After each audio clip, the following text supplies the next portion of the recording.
But I'm going to tell you that it's actually the most important. It doesn't tug at the heartstrings. It's not something that we're horrified by some of the things that we're having to face today and the bills that we're trying to pass, and I'm in favor of all of them. They're all essential bills. But if we don't pass banning taxpayer-funded lobbying, we will never get what we want on the other 7 priorities. They are being lobbied against, and it's your tax dollars that just happens because they're representing different people than you think they might be. These bills will not silence the voices of your local government officials. It won't silence you, for sure. It will empower your voice. It will open up. Your voice will no longer be hampered or buffered by someone else's voice that's being paid for by your tax dollars. I believe that you will find that because the amount of money that's being spent today, and by the way, I read just this week in Transparency USA the new numbers on how much has been spent in Texas on taxpayer-funded lobbying, and it's not 41 million, but 74 million. And that's what we can prove. It's hidden, because I can tell you that TEC doesn't have the rules to show us how to do it about that. And I believe also that we are going to find that our taxes can be lowered as a result of passing this bill, because we won't be spending money foolishly against ourselves. And you know, sometimes we get a reduction in taxes, in the increase, where they're not going to charge us quite as much as they thought they were, and so it's not as much of an increase, but I believe we'll actually get it lowered. Now, I'm having to do this on the fly because I didn't know what the other gentlemen were going to say about the issue, and I want to make sure that we get the important stuff said. One of the things about the priority that is so important is that we saw in 2018 a very robust lobbying effort on the part of the Republican Party of Texas to pass our priorities. And at the end of the session, the people were very disappointed that they did not get any one priority fully passed. Right. Only 5. No, 0. And so Nothing. that's a problem. And the problem with lobbyists interfering, their voices are louder than ours because they are here every day, all day during session, and they're always working against us year round. My concern is that we are going to see something similar this session, because this bill has not yet been passed. This bill is about the future.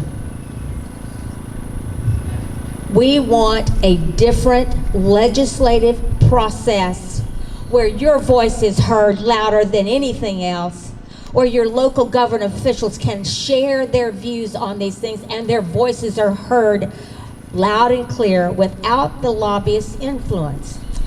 Because although they are being heard right now, when they call, when they came to the hearing, most of what they said wasn't even true about the bills. Now, why would that be? I don't think they wanted to tell the legislators something that wasn't true. They wouldn't argue from that perspective. But it was because they had been told something that wasn't true. And where do they get their information? Okay, let me just show you. Here is a copy of the email that was sent from the Texas Association of Counties to all of the Texas counties through the County Judge and County Commissioners Association of Texas. And I have read it. That was the email. Along with that, then the County Commissioners Association of Texas sent out a letter and attach to it a resolution as requested by the Texas Association of Counties. And I count, and you can see the red marks on here barely, 5 different lies about what these bills would do. And when the county commissioners got it, the county judges got it, they trust these guys. They paid them big bucks to do stuff that's on their behalf. And they lobbied according to what they were told, not according to what was true. We've got to stop that. We have absolutely got to stop that. That makes a difference. So here's what I'm asking you to do. You have received 2 handouts today. Did everybody get a handout? Okay. One that says, ban all forms of taxpayer-funded lobbying. This is what they call a white paper in the Capitol, and you hand it off to your state legislators. Most of them have seen this, not all of them. And I'm asking you to go in and go to your legislative office and ask them to scan it, okay? Because I'm only giving you 1 copy, all right? Sorry, we may have a few extras, but because I want you to take this home and I want you to take it to your local government officials. And I want you to make sure that they get a copy of it and they can have the facts and the quotes and the information, all right? The second piece of paper you have is, what does it look like? Yes, it's that letter that I just showed you so that you can see the truth of the lies that they are doing, all right? Senator Betancourt did not tell you, but in his press release, he said this about his bill, SB 10. It does not prohibit city or county elected officials, officers, or employees from providing information to members of the legislature, nor does it prohibit them from appearing before committee hearings at the request of a member or from advocating on legislation while acting in their official capacity. And this is one of the things that they've done as far as that. Here is the sheet of paper on Transparency USA with the latest figures. And who is the number, well, $73 million, sorry. Who is the number 1 leading entity? The city of Houston. Imagine that. And how much are they planning to spend? Between $1 million and $2 million. You know why we don't have any idea of how much they're going to spend? Because the rules and the laws don't require that they tell us. Nor do they have to tell us how they're going to spend it and what for and what positions they're taking on bills, because they don't want us to know and they don't want their local government officials to know. Because sometimes, guys, these lobbyists are lobbying on both sides of the bill for different clients. So, now that I've lost my paper that tells me what I'm supposed to say here, I want you to make your position known. I want you to take this into your legislative office. I want you to go to Chairman Patty's office. Now, Chairman Patty is not in favor of this bill at all.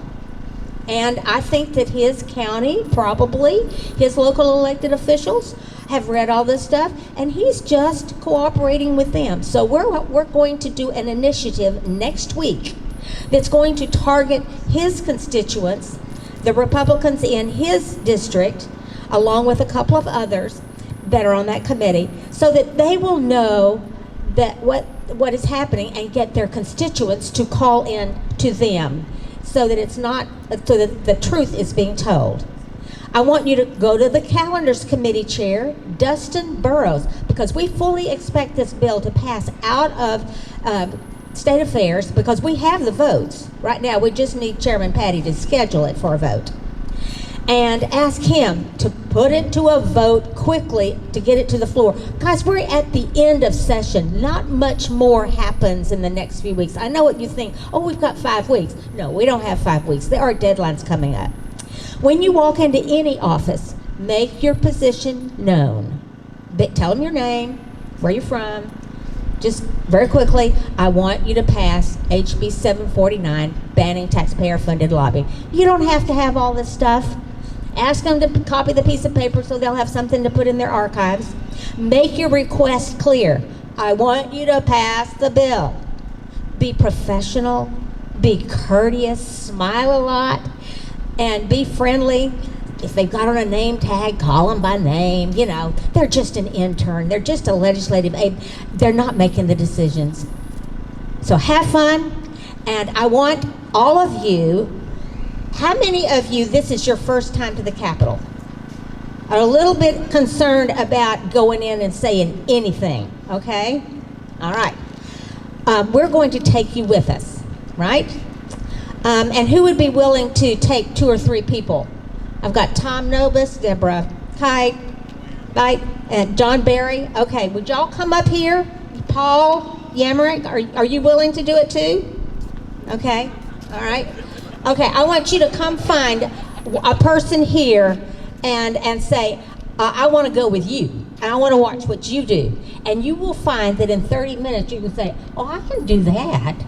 And off you'll go. I can't tell you how many people that has happened with. So with that, I say a huge thank you to Troy Jackson from the Republican Party of Texas. He has been setting up these rallies, and it's hard manual labor, but he's also doing the stuff behind the scenes, and so I'm very, very grateful.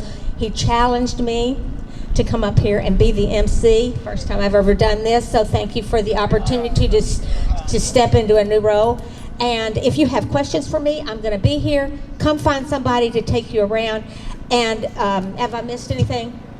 Then you are dismissed to go have fun and make it happen in the Capitol. Bye-bye. Oh, yes. We have something I need for you to fill out. These are